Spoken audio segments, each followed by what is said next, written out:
we have already seen the three chief mechanisms in which photons interact with matter are photoelectric effect, Compton scattering, and pair production.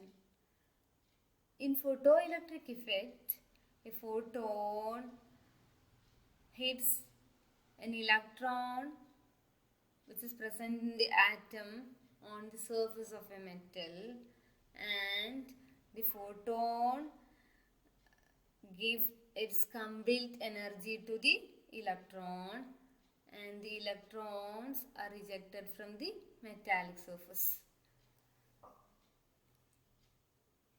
So we will have an iron over here. The electron is ejected from the metallic surface. So in Compton scattering, the photon gives a part of its energy to the electron,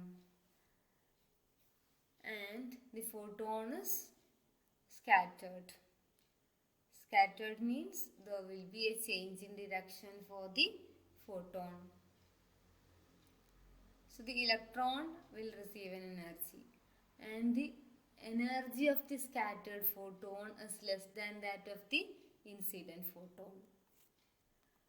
In pair production, a photon materializes into an electron and positron in the presence of a atom or nucleus.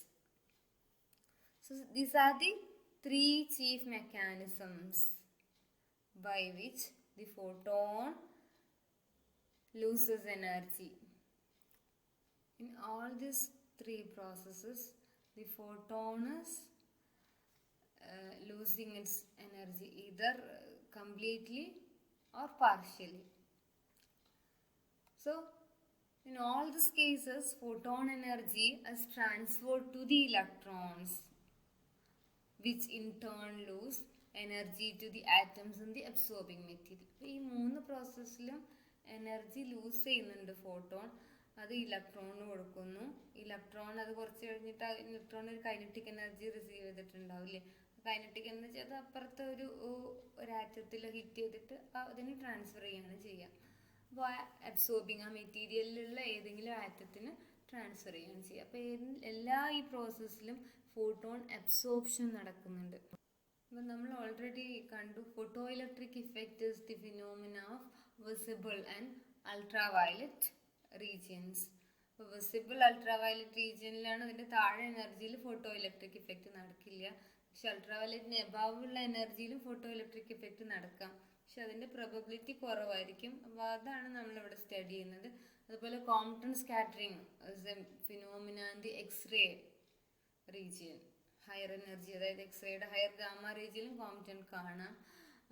And pair production is the phenomena in the gamma ray region of the electromagnetic spectrum.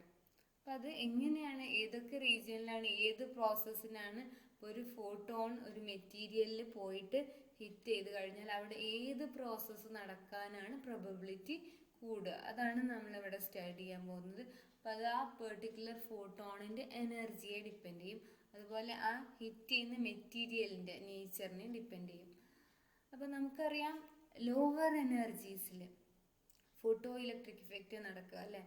അതായത് visible മുതൽ, വിസിബിളിൻ്റെ താഴെയുള്ളതിൽ 3 പ്രോസസ്സും താഴെ energy ഉള്ളതിൽ 3 process നടക്കില്ല. Visible മുതൽ ഇപ്പോൾ start ചെയ്യുകയാണെങ്കിൽ നമുക്ക് at lower energies photo electric effect as the chief mechanism of energy loss. അപ്പോൾ എല്ലാ ഇതിലും എനർജി ഈ ഫോട്ടോൺ ലൂസ് ചെയ്യുകയാണ് ചെയ്യുന്നത്. അപ്പം എനർജി ലൂസിൻ്റെ 3 പ്രോസസ്സസ് ആണ്, മെക്കാനിസംസ് ആണ് photoelectric effect, quantum scattering and pair production. ഫോട്ടോണിൻ്റെ എനർജി ലോസ് ചെയ്യാണ്. അപ്പോൾ so for lower photon energies, the photoelectric effect is the chief mechanism of energy loss. അപ്പോൾ നമ്മൾ 2 മെറ്റീരിയൽസിന് സ്റ്റഡി ചെയ്യുന്നുണ്ട്. കാർബൺ, ഒരു ലോ അറ്റോമിക് നമ്പർ 6 ഉള്ള കാർബൺ ഒരു ലൈറ്റ് മെറ്റീരിയലാണ്. അതുപോലെ തന്നെ ഒരു heavier element like lead whose atomic number is 82. ഇപ്പോൾ 2 കേസിലും ലോവർ ഇപ്പോൾ photon energy versus the relative probability of the process ആണ് പ്ലോട്ട് ചെയ്തിരിക്കുന്നത്. ഇത് ലോഗറിത്മിക് സ്കെയിലാണ് പ്ലോട്ട് ചെയ്തിരിക്കുന്നത് കേട്ടോ. 0.01, 0.1, 1, 10, 100 million electron volt. So as the photon energy increases, the relative probability of the photoelectric effect decreases to be succeeded by Compton scattering. The probability of Compton scattering increases at that time. So the greater the atomic number of the absorber, the higher the energy at which the photoelectric effect remains significant. ഈ ഗ്രാഫിൽ നോക്കുകയാണെങ്കിൽ നമുക്ക് കാണാൻ പറ്റും atomic number കൂടുതലുള്ള materials, ലെഡിൻ്റെ കേസിലൊക്കെ the higher the energy at which the photoelectric effect remains significant. അപ്പോൾ ഇവിടെ ഈ ഗ്രാഫിൽ കണ്ടില്ലേ, ഇവിടെയാണ് ഈ ടേണിംഗ് പോയിന്റ് വരുന്നത്. അപ്പോൾ ഇതുവരെ ഫോട്ടോ ഇലക്ട്രിക് ഇഫക്റ്റ് ആയിരുന്നു ഡോമിനേറ്റ് ചെയ്തത്. ഈ പോയിന്റിൽ കോംപ്റ്റൺ ഡോമിനേറ്റ് ചെയ്തു. ഇതൊരു ലോവർ എനർജിയിലാണ്. പക്ഷേ ഒരു ഹെവി മെറ്റീരിയലിൽ ഫോട്ടോ ഇലക്ട്രിക് ഇഫക്റ്റ് കുറച്ചും കൂടെ ഹയർ എനർജിയിൽ വരെ ഡോമിനേറ്റ് ചെയ്യും. ഈ പോയിന്റിലാണ് ഏകദേശം ഒരു 1 മില്യൺ ഇലക്ട്രോൺ വോൾട്ടിൻ്റെ ഒക്കെ കുറച്ച് മുമ്പ് ഒരു 0.8 മില്യൺ ഇലക്ട്രോൺ വോൾട്ട് കേസിലൊക്കെയാണ് നമുക്ക് അതുവരെ ഫോട്ടോ ഇലക്ട്രിക് ഇഫക്റ്റ് ഡോമിനേറ്റ് ചെയ്യുന്നുണ്ട്. പക്ഷെ ലൈറ്റർ എലിമെൻസിൽ ഏകദേശം 0.0607 റേഞ്ചിലൊക്കെ റേഞ്ച് കഴിഞ്ഞാൽ കോംപ്റ്റൺ ഡോമിനേറ്റ് ചെയ്യുന്നുണ്ട്. Okay. So in lighter elements, Compton scattering becomes dominant at photon energies of a few tens of kilo electron volt, whereas in heavier ones it does not happen until the photon energies of nearly 1 million electron volts are reached. ഇവിടെ ഏകദേശം 1 million electron volt എത്താറാവുമ്പോഴാണ് Compton dominate ചെയ്യുന്നത്. പക്ഷേ ഇവിടെ ഏകദേശം tens of kilo electron volt ആവുമ്പോൾ തന്നെ, അതായത് 10 കിലോ ഇലക്ട്രോൺ വോൾട്ട് ഒരു 50 കിലോ ഇലക്ട്രോൺ വോൾട്ട് ആ റേഞ്ചിലാണ് കോംപ്റ്റൺ ഡോമിനേറ്റ് ചെയ്യുന്നത്. അപ്പോൾ ഈ കേസിൽ കോംപ്റ്റൻ്റെ പ്രോബബിലിറ്റി കുറച്ചും കൂടെ കുറവാണ് ഹെവിയർ മെറ്റീരിയൽസിൽ. ഓക്കെ. സോ പേ പ്രൊഡക്ഷൻ നമുക്കറിയാം. പേ പ്രൊഡക്ഷൻ സ്റ്റാർട്ട് ചെയ്യണമെങ്കിൽ ഒരു മിനിമം എനർജി വേണം. 1.02 മില്യൺ ഇലക്ട്രോൺ വോൾട്ട് ആണ്. അപ്പോൾ അപ്പോഴേ പേ പ്രൊഡക്ഷൻ സ്റ്റാർട്ട് ചെയ്യുള്ളൂ. അത് ഹെവിയർ ആണെങ്കിലും ലൈറ്റർ ആണെങ്കിലും അങ്ങനെ തന്നെ. The greater the atomic number of the absorber, the lower the energy at which the pair production takes the principal mechanism of energy loss. അപ്പോൾ പേ പ്രൊഡക്ഷൻ സ്റ്റാർട്ട് ചെയ്യുന്നത് 1.02 million electron volt കഴിഞ്ഞിട്ടാണ്. ഇപ്പോൾ രണ്ട് ഗ്രാഫിൽ നമുക്ക് അറിയാൻ പറ്റും. പക്ഷെ ഇവിടെ നോക്കിക്കേ, ഒരു ലൈറ്റർ മെറ്റീരിയൽ പേ പ്രൊഡക്ഷൻ ഡോമിനേറ്റ് ചെയ്യുന്നത് ഏകദേശം 10 മില്യൺ ഇലക്ട്രോൺ വോൾട്ടിന് എബവ് ആണ്. ഈ പോയിന്റാണ് ക്രോസ് ഓവർ. അപ്പോൾ ഈ ക്രോസ് ഓവറിൽ അപ്പുറത്താണ് പേ പ്രൊഡക്ഷൻ ഡോമിനേറ്റ് ചെയ്യുക. അപ്പോൾ ഹെവിയർ എലിമെൻറ്റ്സിൽ ലെഡിൽ നോക്കിക്കേ, ക്രോസ് ഓവർ എനർജി ഏകദേശം 4 മില്യൺ ഇലക്ട്രോൺ വോൾട്ടിൽ എബവ് ആണ് പേ പ്രൊഡക്ഷൻ ഡോമിനേറ്റ് ചെയ്യുന്നത്. പക്ഷെ ലൈറ്റർ എലിമെൻറ്റ്സിൽ ഏകദേശം 10 കഴിഞ്ഞിട്ട് ഒരു 12-13 ഒക്കെ ആകുമ്പോഴേ പേ പ്രൊഡക്ഷൻ ഡോമിനേറ്റ് ചെയ്യുന്നുള്ളൂ. അപ്പോൾ നമുക്കറിയാം ഈ ഗാമ റേസ്, നമ്മുടെ ഈ റേഡിയോ ആക്റ്റീവ് ഡീക്കേൽ നിങ്ങൾ പഠിച്ചിട്ടുണ്ടാവും. റേഡിയോ ആക്റ്റീവ് ഡീക്കേൽ വരുന്ന ഗാമ റേസ് എന്ന് പറയുന്നത് ഏകദേശം 2.08 മില്യൺ ഇലക്ട്രോൺ വോൾട്ട് ഉള്ളതാണ്. അപ്പോൾ അതിൻ്റെ കേസ് ഇപ്പോൾ 2.08 മില്യൺ ഇലക്ട്രോൺ വോൾട്ടിൽ നമുക്ക് ലൈറ്റർ എലിമെൻസിൽ നോക്കുകയാണെങ്കിലും അതുപോലെ ഹെവിയർ എലിമെൻസിൽ നോക്കുകയാണെങ്കിലും കോംപ്റ്റൺ ആണ് ഡോമിനേറ്റ് ചെയ്യുന്നത്. അപ്പോൾ ഗാമ റേസിൻ്റെ കേസിൽ എല്ലായ്പ്പോഴും പെയർ പ്രൊഡക്ഷൻ അല്ല ഡോമിനേറ്റ് ചെയ്യുന്നത്. For gamma rays which are produced in the radioactive decay, Compton effect as the chief mechanism of energy loss. Therefore, the gamma rays in the energy range which are produced in the radioactive decay interacts with matter mainly through Compton scattering. So, അപ്പോൾ ഒരു മെറ്റീരിയലിനകത്ത് നമ്മൾ ഒരു photon incident ചെയ്യുമ്പോൾ അതിൻ്റെ energy absorb ചെയ്യും. അപ്പോൾ energy absorb ചെയ്യുക എന്ന് പറയുമ്പോൾ അതിൻ്റെ ഇൻറ്റൻസിറ്റി കുറയും. So the intensity of an X-ray or gamma-ray beam is equal to the rate at which its transport energy per unit cross-sectional area of the beam.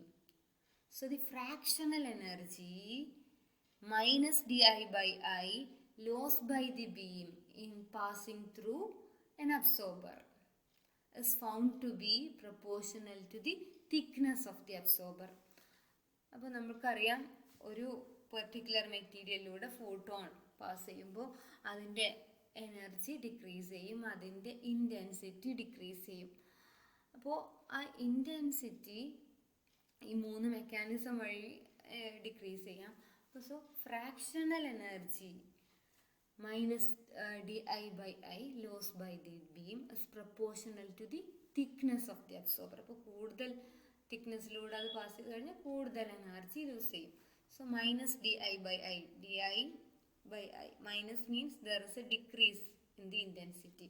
So I is the intensity, di is the change in intensity. Minus di by I is proportional to dx. So dx is the thickness of the absorber. So therefore minus di by I is equal to mu into dx, where mu is the proportionality constant, which is called the linear attenuation coefficient. So its value depends on the energy of the photons and on the nature of the absorbing material. So even though this mu is a constant for a particular material and for a particular energy, so as the energy changes, mu also changes. ഒരു particular എനർജിക്ക് അതുപോലെ ഒരു particular മെറ്റീരിയലിന് mu constant ആയിരിക്കും. അപ്പോൾ equation നമ്മൾ integrate ചെയ്ത് കഴിഞ്ഞാൽ integral d I by I എന്ന് പറയുന്നത് integral minus mu d x. അപ്പോൾ നമുക്കറിയാം അതിൻ്റെ ഇൻ്റഗ്രൽ ലോഗ് ഐ ആണ്. So minus mu x plus c കിട്ടും. അപ്പോൾ c is the constant of integration. So now taking exponentials on both sides. e to the power log I എന്ന് പറയുന്നത് I ആയിരിക്കും. e to the power minus mu x plus c. So e to the power minus mu x into e to the power c എന്ന് എഴുതാം. c ഒരു constant ആയതുകൊണ്ട് e to the power c is another constant. So we can call that constant as k. So I can be written as k into e to the power minus mu x. ഇനി k യുടെ value കണ്ടുപിടിക്കണം. കെയുടെ value കണ്ടുപിടിക്കുന്നത് എക്സിന് 0 കൊടുക്കുക. അപ്പോൾ എക്സിന് 0 കൊടുക്കുമ്പോൾ ഐ എന്ന് പറയുന്നത് I0 ആയിരിക്കും. So I0 equal to K into e to the power 0. അപ്പോൾ കെയുടെ വാല്യൂ I0 ആണ്. So substituting we will get I equal to I0 e to the power minus mu x. So this is the radiation intensity after the radiation has passed through a thickness x of the absorber. ഇനി ratio final and initial intensities ഇങ്ങനെ കണ്ടുപിടിക്കാം. I by I0 e to the power minus mu x ആണ്. So I0 by I will be the reciprocal of this e to the power mu x. So taking logarithms on both sides, log I0 by I is equal to mu x. So x can be written as log I0 by I divided by mu. So which is the thickness of the absorber needed to reduce the intensity of a beam by a given amount. അപ്പോൾ I0 എന്ന initial intensity I എന്ന് പറയുന്ന intensity ആക്കാൻ എത്ര തിക്നെസ്സിലൂടെ pass ചെയ്യണമെന്ന് നമുക്ക് equation വഴി കണ്ടുപിടിക്കാം. അപ്പോൾ നമ്മൾ ഒരു കാര്യം വിട്ടു. I0 ഇനീഷ്യൽ ഇൻറ്റൻസിറ്റി ആണ്, I ആണ് ഫൈനൽ ഇൻറ്റൻസിറ്റി എങ്കിൽ I മൈനസ് I0 ആണ് intensity of the beam absorbed by the absorber. അപ്പോൾ ഇത്രയും ഇൻറ്റൻസിറ്റി അത് അബ്സോർബ് ചെയ്തു. Now the graph of the linear attenuation coefficient for photons in lead as a function of photon energy is given. അപ്പോൾ ലെഡിലുള്ളത് തന്നിട്ടുണ്ട്. ഇപ്പോൾ photon energy മാറുമ്പോൾ mu change ചെയ്യുന്നത് കാണാം. അപ്പോൾ മ്യൂവിൻ്റെ ടോട്ടൽ ഇഫക്റ്റ് ഇങ്ങനെയാണ്. അതിൻ്റെ കോൺട്രിബ്യൂഷൻ ഫോട്ടോ ഇലക്ട്രിക് ഇഫക്റ്റിലെ പ്രൊഡക്ഷനിലെ കോംപ്റ്റനിലെല്ലാം തന്നിട്ടുണ്ട്. അപ്പോൾ ഈ ഗ്രാഫ് ഇമ്പോർട്ടൻ്റ് ഇല്ല, അത് നിങ്ങൾ വരയ്ക്കണമെന്നില്ല. ജസ്റ്റ് ഇതിൽ നിന്ന് ലീനിയർ അറ്റന്യൂവേഷൻ കോഎഫിഷ്യൻറ്റ് ഫോട്ടോൺ എനർജിയെ ഡിപ്പെൻഡ് ചെയ്യുന്നതെന്ന് മനസ്സിലാക്കാൻ പറ്റും. അപ്പോൾ ഒരു പെർട്ടിക്കുലർ ഫോട്ടോൺ എനർജിക്കും ഒരു പെർട്ടിക്കുലർ മെറ്റീരിയലിനും മ്യൂ ഒരു കോൺസ്റ്റൻ്റ് ആയിരിക്കും.